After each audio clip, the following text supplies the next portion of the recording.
छत्तीसगढ़ के दुर्ग में भारी बारिश से उफान पर नदी, गांव में घुसा बाढ़ का पानी। एसडीआरएफ की टीम ने पानी में फंसे लोगों का रेस्क्यू किया। गुजरात के मेहसाणा में बरसे बादल, बारिश की वजह से सड़कों पर भरा पानी, राहगीरों को करना पड़ रहा है परेशानियों का सामना। दिल्ली के सराय काले खां में बारिश की वजह से लगा लंबा जाम, सड़क पर रेंगती नजर आई गाड़ियां, राहगीरों को दिक्कतों का सामना करना पड़ रहा है। मध्य प्रदेश के नर्मदापुरम में तवा डैम के खोले गए गेट, तेज बारिश के चलते तीन गेट 5 फीट ऊंचाई तक खुले, 26,000 क्यूसेक पानी किया गया डिस्चार्ज। मध्य प्रदेश के दमोह में पिछले कई घंटों से लगातार भारी बारिश जारी है। मूसलाधार बारिश से कई घरों में पानी भर गया है, लोगों का हाल बेहाल। उत्तर प्रदेश के सहारनपुर में रामपुर मनिहारा नगर पंचायत की लापरवाही, स्कूल से लौट रही बच्ची विद्युत पोल के लिए खोदे गए गड्ढे में गिरी, बाल बाल बची जान, घटना सीसीटीवी में कैद। बहराइच में एक बार फिर रात में भेड़िए ने हमला किया है, 2 बच्चियों को निशाना बनाया है, घायल बच्चियों को अस्पताल में भर्ती कराया गया है, गांव में दहशत का माहौल। उत्तर प्रदेश के बैराज में भेड़िया का आतंक, एक आदमखोर की अभी भी तलाश जारी, ड्रोन तस्वीरें आई सामने, भेड़िए को पकड़ने के लिए सर्च ऑपरेशन जारी। बहराइच में भेड़िया के आतंक को देखते हुए वन विभाग की ओर से चलाया जा रहा जागरूकता अभियान, लोगों से रात में घरों से बाहर नहीं निकलने की अपील की गई। उत्तर प्रदेश के सीतापुर में बाघ का आतंक जारी, बाघ ने एक मवेशी को बनाया निशाना, वन विभाग की लापरवाही से लोगों में आक्रोश। बागपत में तेंदुए का आतंक, किसान पर जानलेवा हमला, किसानों में दहशत का माहौल। उत्तर प्रदेश के बदायूं में सीआर को लोगों ने पीट कर किया आत्महत्या, वन विभाग की टीम ने रेस्क्यू कर सीआर को कब्जे में लिया।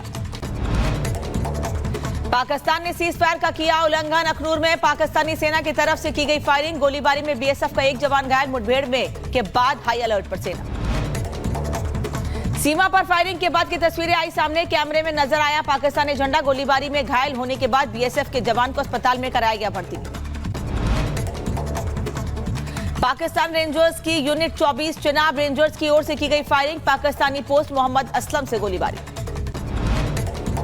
शिमला मस्जिद विवाद को देखते हुए टली टनल ईस्ट पर भारी संख्या में पुलिस बल तैनात, हिंदूवादी संगठनों ने के प्रदर्शन को देखते हुए तैनाती की गई है, इलाके में धारा 163 लागू। शिमला के संजौली में प्रदर्शन को लेकर पुलिस की तैयारी, बीती रात पुलिस प्रशासन ने निकाला फ्लैग मार्च। कोलकाता हत्याकांड को लेकर बवाल जारी, जूनियर डॉक्टर्स ने किया विरोध प्रदर्शन, स्वास्थ्य भवन के बाहर भारी संख्या में जुटे doctors. Kolkata rape murder case को लेकर प्रदर्शन, लोगों ने आरजी कर हॉस्पिटल तक निकाला कैंडल मार्च। कोलकाता कांड में न्याय की मांग को लेकर डॉक्टरों का विरोध प्रदर्शन जारी, सुप्रीम कोर्ट के अल्टीमेटम के बाद भी काम पर नहीं लौटे डॉक्टर्स। बंगाल के प्रमुख सचिव स्वास्थ्य के इस्तीफे की मांग पर आए प्रदर्शनकारी, कहा बंद दरवाजे के अंदर बैठक के लिए क्यों बुलाया जा रहा है। राहुल गांधी ने दिया संकेत, वैश्विक मुद्दों पर मोदी सरकार के साथ, अमेरिका के साथ संबंध, इजरायल युद्ध और आतंकवाद जैसे मुद्दों पर मोदी सरकार का समर्थन। राहुल के बयान पर सिख नेता ईमान सिंह मान का पलटवार, का सिर्फ वोट की राजनीति कर रहे हैं राहुल गांधी।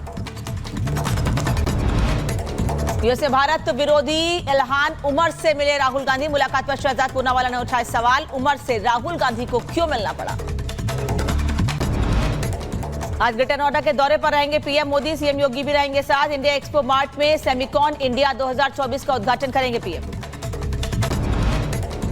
ग्रेटर नोएडा में सेमिकॉन इंडिया एक्सपो के आयोजन पर नोएडा ट्रैफिक पुलिस ने जारी की एडवाइजरी, सुबह 7 बजे से रात के 11 बजे तक भारी वाहनों को निर्धारित रूट पर जाने की इजाजत नहीं।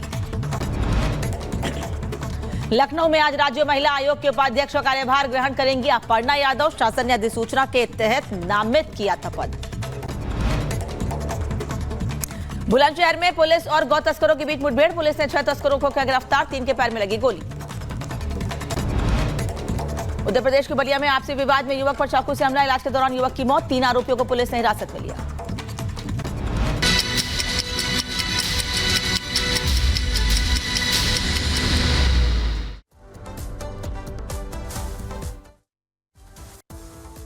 और ये शिमला की तस्वीर आपको दिखा रहे हैं, शिमला के संजौली की, जहां एक बार फिर हिंदू संगठन सड़कों पर उतरे हैं, एकजुट हो गए हैं। करीब 3 से 4 दिन पहले शिमला में ऐसी ही तस्वीर सामने आई थी, जब बड़ी संख्या में महिला पुरुष सड़कों पर उतरे थे और मांग यही थी कि जो इलीगल कंस्ट्रक्शन है यानी मस्जिद, उसको गिराया जाए, क्योंकि 1 फ्लोर की परमिशन थी, 3 फ्लोर बनाए गए हैं। कई सवाल उठ रहे हैं और इसी को लेकर संजौली में ये प्रदर्शन जारी है। आप देख रहे हैं कितनी बड़ी संख्या में लोग यहाँ पर इकट्ठे हुए हैं। और इसके पहले भी करीब 4 से 5 दिन पहले भी कुछ यही तस्वीर नजर आई थी शिमला में, जहां लोग लगातार मांग कर रहे हैं कि इस अवैध मस्जिद को गिराया जाए। सभी लोग सड़कों पर हैं, प्रशासन से सवाल पूछ रहे हैं कि आखिर कोविड के टाइम पर, क्योंकि लोगों का यह कहना है कि कोविड के टाइम पर ही इस मस्जिद का निर्माण किया गया है और कोविड के टाइम पर क्या प्रशासन की अनदेखी की वजह से इतने फ्लोर बना दिए गए जब सिर्फ 1 फ्लोर की परमिशन थी। और लोग सवाल ये भी पूछ रहे हैं कि फंडिंग 1 फ्लोर की रही होगी, लेकिन जो 2 एक्स्ट्रा फ्लोर बने हैं उसकी फंडिंग कहां से आई है। इसी को लेकर हिंदू संगठन डटे हुए हैं और बार बार ये मांग कर रहे हैं। हालांकि हिमाचल प्रदेश की सरकार भी यह कह रही है कि इस पूरे मामले में कार्रवाई की तैयारी की जा रही है। हिमाचल सरकार में मंत्री अनिरुद्ध सिंह ने ये पूरा मामला उठाया था और उसके बाद से इस पर राजनीति भी लगातार हो रही है। कई ऐसे लोग हैं जो इस इलीगल कंस्ट्रक्शन के समर्थन में भी आ गए हैं और यही कह रहे हैं कि कुछ लोगों को टारगेट किया जा रहा है, धर्म विशेष से जोड़कर इसको देख रहे हैं। लेकिन जो लोग इस वक्त सड़कों पर हैं उनका यह कहना है कि इस पर राजनीति नहीं की जानी चाहिए, खासतौर पर इस मामले में जब इलीगल कंस्ट्रक्शन है। सरकार भी ये बात मान रही है, प्रशासन भी ये बात मान रहा है कि ये अवैध निर्माण है, उसके बाद भी कुछ लोग क्यों इस मस्जिद को बचाने की कोशिश कर रहे हैं। सवाल ये भी पूछा जा रहा है कि अगर किसी और तरह का इलीगल कंस्ट्रक्शन होता तो क्या प्रशासन उस पर तुरंत कार्रवाई नहीं करता।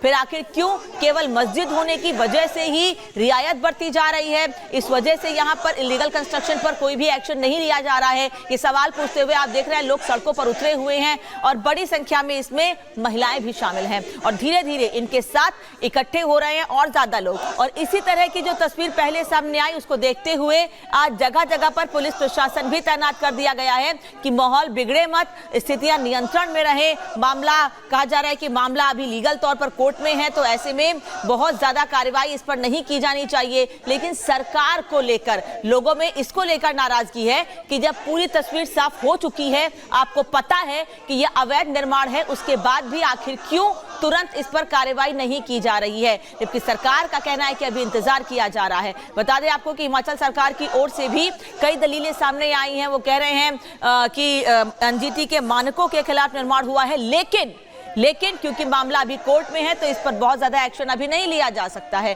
बता दें आपको कि 2010 में इसका निर्माण हुआ था, वक्फ की नहीं हिमाचल सरकार की जमीन है। उसके बाद भी इस पर कब्जा करके गलत तरीके से मस्जिद बनाई गई है। हिमाचल सरकार की ओर से यह बात कही गई है, लेकिन जो मस्जिद प्रशासन है उसका यह कहना है कि किसी तरह के नियमों का उल्लंघन नहीं हुआ है। लेकिन सवाल यह है कि जब सरकार मान रही है कि यहाँ नियमों का उल्लंघन हुआ है, नियमों की अनदेखी हुई है, केवल 1 फ्लोर की परमिशन थी लेकिन उसके बाद भी यहां पर कंस्ट्रक्शन किया गया है, उसके बाद भी जो मस्जिद प्रशासन है वो कैसे इसे लीगल ठहरा रहा है। हालांकि सरकार भी तैयारी ये कर रही है कि जैसे ही कोर्ट का रुख साफ हो उसके बाद इस इलीगल कंस्ट्रक्शन पर कदम उठाया जाए और उसी को लेकर संजौली में, शिमला के संजौली में ये नारेबाजी हो रही है। हिंदू संगठन सड़कों पर उतरे हैं। कहा क्या जा रहा है इस पर नेता विपक्ष की ओर से, सुनिएगा। कांग्रेस की सरकार ने जो 163 BNSS का जिक्र करते हुए लगा दी